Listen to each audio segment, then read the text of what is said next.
안녕하세요. 마리의 서재입니다. 오늘 소개해드릴 책은 운을 만드는 집입니다.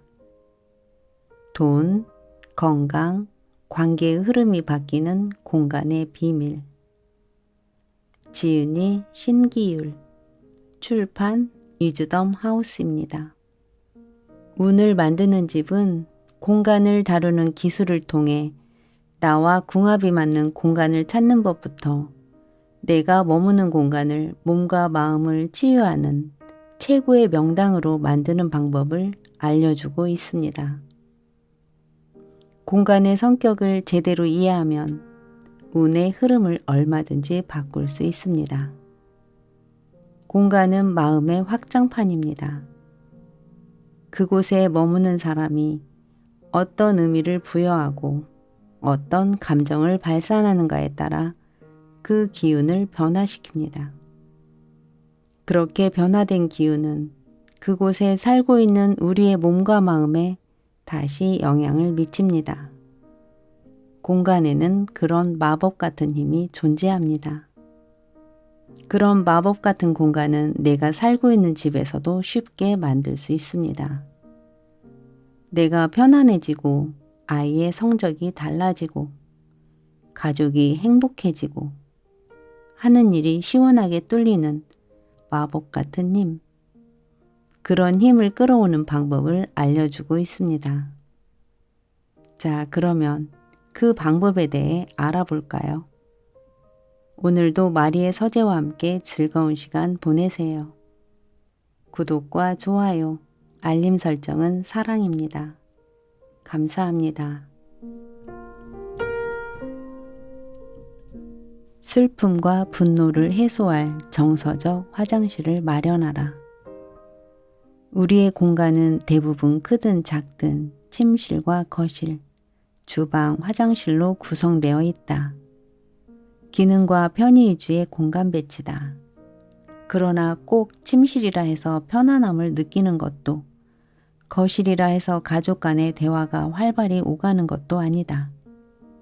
그 공간의 기능이 사람의 행동을 어느 정도 유도하긴 하지만 감정과 정서까지 완전히 지배하지는 못한다. 오히려 집주인의 마음 상태에 따라 정서적 공간이 결정된다. 한강변의 그 집은 정서적 공간이라는 관점에서 봤을 때 공간의 구분이 거의 없는 원룸과도 같았다.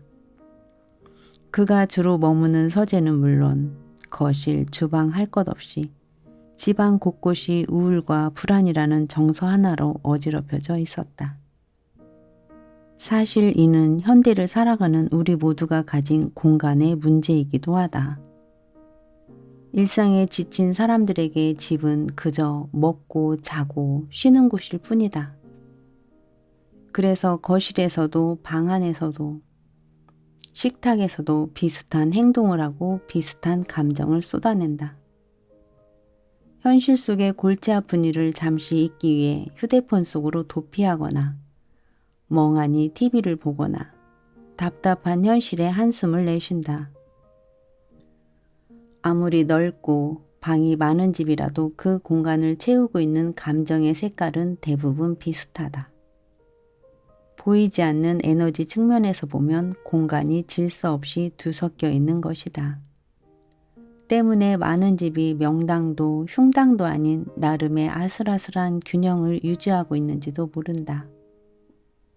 그러나 마음이 우울이나 불안 같은 방향으로 기울어버리면 정서적 공간 역시 마음을 닮아버리게 된다. 이런 악순환을 끊고 내 집을 조금 더 적극적으로 나를 살리고 도와주는 공간으로 창조하고 싶다면 어떻게 해야 할까? 먼저 공간에 의미를 부여하는 기술을 익혀야 한다. 예를 들면 반성의자 같은 것이다. 한 의자에 아이가 자신의 잘못을 생각하고 뉘우칠 시간을 주는 의자라는 의미를 부여하면 평범했던 그 의자는 아이와 부모 모두에게 특별한 영향력을 발휘하기 시작한다. 반성과 용서를 만드는 상징적 공간이 되는 것이다. 이처럼 우리 집의 특정한 장소에 나만의 의미를 부여함으로써 완전히 다른 정서적 공간을 만들 수 있다. 특히나 불안과 우울증이 있거나 마음이 힘든 사람들에게 꼭 필요한 공간이 바로 정서적 화장실이다. 통곡의 벽을 찾는 순례자처럼 켜켜이 쌓인 슬픔을 쏟아낼 공간을 만드는 것이다.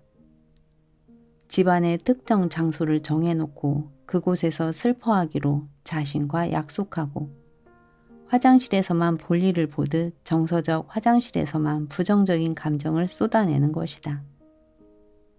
한 지인은 한동안 사춘기 아들과 극심한 갈등을 겪었다.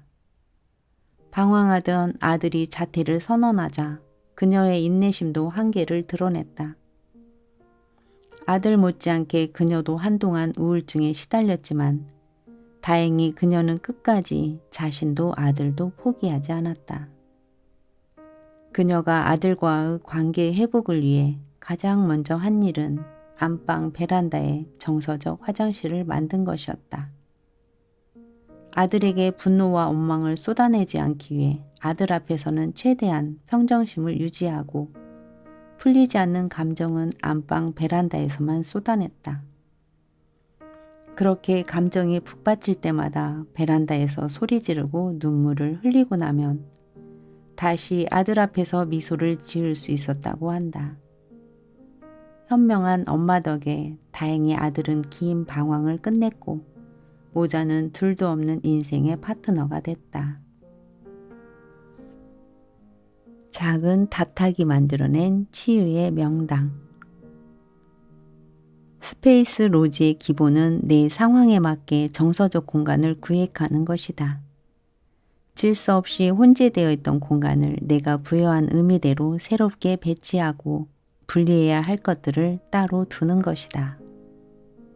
이를 잘 실천하면 집은 단순히 몸을 쉬게 해서 얻는 수동적 의미의 재충전이 아닌 내가 직접 코드를 꽂고 원하는 만큼의 에너지를 얻는 적극적 충전의 장소가 될 수 있다. 몇 년 전부터 알고 지낸 직장인 A씨는 소문난 워커홀릭이었다. 일이 없으면 굳이 찾아서라도 했고 주말에 쉬는 것을 불편하게 생각했다. 그러다 보니 몸은 늘 피곤에 젖어 있었고 마음은 언제나 불안으로 요동을 쳤다. 그녀에게 무엇보다 절실한 것은 치유와 휴식이었다. 어느 날 그녀가 처음으로 자신의 집에 나를 초대했다. 방 하나, 거실 하나가 있는 아담한 집이었는데 예상대로 그녀를 닮아 있었다. 특별한 명당도 흉당도 아니었지만 A씨처럼 기운이 산만하고 피곤했다. 그녀 역시 좁은 집이 불만이라며 빨리 이사하고 싶다는 말을 자주 했다. 그런데 1년 뒤에 다시 찾은 그녀의 집은 놀랍게도 확연히 달라져 있었다. 들떠있던 기운이 차분해지고 집안 전체에 생기가 가득했다. 그 변화를 일으킨 것은 바로 작은 다탁이었다. A씨가 주방과 연결된 거실 한쪽을 책장으로 분리해 그 안에 아담한 다시를 마련한 것이다. 선생님 댁에서 차를 마실 때마다 몸과 마음이 치유되고 충전되는 느낌이 너무 좋았어요. 그래서 저도 흉내를 내봤는데 효과가 있었어요. 다실에 있는 동안 휴대폰을 내려놓고 차를 마시며 저 자신과 대화하는 연습을 했어요. 그랬더니 정말 피로도 풀리고 불안감이 서서히 사라지더라고요. 다시를 만든 후부터 신기하게 공간의 느낌이 풍성해지면서 예전처럼 좁다는 생각도 별로 들지 않아요. 환하게 웃는 그녀를 보며 문득 그녀가 12평짜리 작은 공간에 자신만의 가우디 성당을 세웠다는 생각이 들었다. 삶의 고단함을 위로하고 치유하는 공간, 자신에게 최적화된 명당을 그녀 스스로가 창조해낸 것이다. 책장을 보면 아이의 뇌구조가 보인다. 중학생 아이의 방은 평범해 보였다. 굳게 닫힌 창문 앞에 책상이 놓여 있었고 양옆에는 천장에 닿을 듯한 책장들이 길게 일렬로 서 있었다. 그 뒤에는 작은 침대도 하나 놓여 있었다. 보통 아이들의 방에 비해 책장이 높고 많다는 것이 한눈에 띄는 정도였다. 책상에는 빈틈이 없을 정도로 책과 참고서가 가득했다. 그런데 한눈에 보아도 책들이 어지럽게 뒤엉켜 있었고 보지 않을 것이 분명한 옛날 책들까지 그대로 방치되어 있었다. 애는 열심히 공부하는데 원하는 만큼 성적이 나오지 않아 고민이에요. 학원도 보내고 과외도 시키고 있는데 늘 조금씩 모자라요. 그래서 혹시 공간이라도 바꿔주면 도움이 될까 싶어서 연락드렸어요. 아이의 엄마의 이야기를 들으며 공간을 살펴보니 뭔가 짚이는 것이 있었다. 공간을 바꾸기 전에 일단 책장 정리부터 해야 할 것 같은데요. 아이가 초등학교 때 풀었던 문제집과 책까지 그대로 쌓여 있네요. 안 그래도 너무 정신없어서 정리 좀 해보려고 몇 번이나 얘기했는데 애가 절대 못 버리게 해요. 공간은 언제나 사람의 내면을 그대로 보여준다. 그것은 머릿속으로 생각하는 방식, 생각을 현실화하는 메커니즘까지 닮아간다는 말이기도 하다. 지금 책장은 아이의 뇌 구조와 닮아 있을 가능성이 크다. 여러 과목의 참고서, 교과서, 심지어 만화책까지 무질서하게 뒤엉킨 책장은 아이가 가진 지식의 시스템을 단면적으로 보여주었다.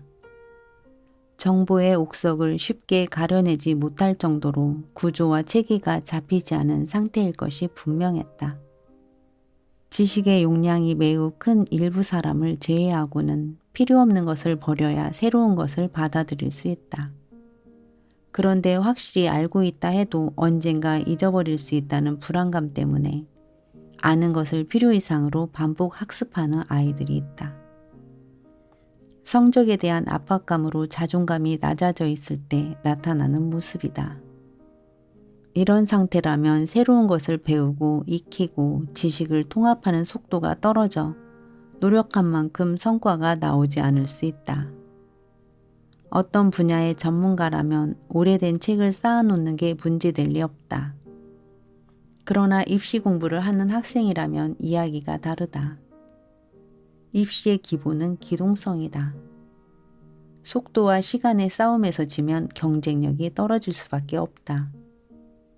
물론 오랫동안 만들어온 지식의 시스템을 한순간에 바꾸기란 쉽지 않다. 이럴 때는 내 머릿속을 거울처럼 보여주는 공부방을 바꾸는 게 도움이 된다. 버릴 건 버리고 모을 건 모으면서 정리하다 보면 복잡한 지식들도 머릿속에 정리되기 시작한다. 언젠가 도움될 거라며 버리지 못한 필기 노트들을 깔끔하게 치우겠다고 마음먹으면 아이의 두뇌도 그에 맞게 시스템을 바꾼다. 카테고리를 만들고 구조화시켜서 생각의 틀 속에 끼워 맞추는 습관이 생기는 것이다.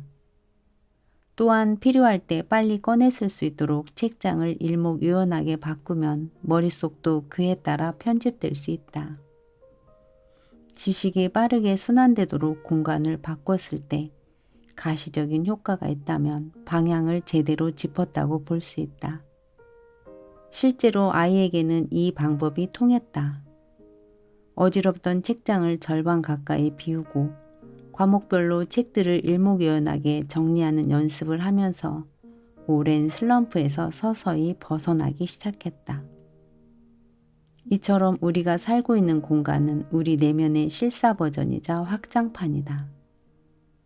공간은 언제나 거울처럼 가감없이 나를 비춰준다. 때문에 내 패턴을 직접 바꾸기 어렵다면 마음의 확장판인 공간을 살피고 작은 변화를 주는 것에서부터 시작할 수도 있다.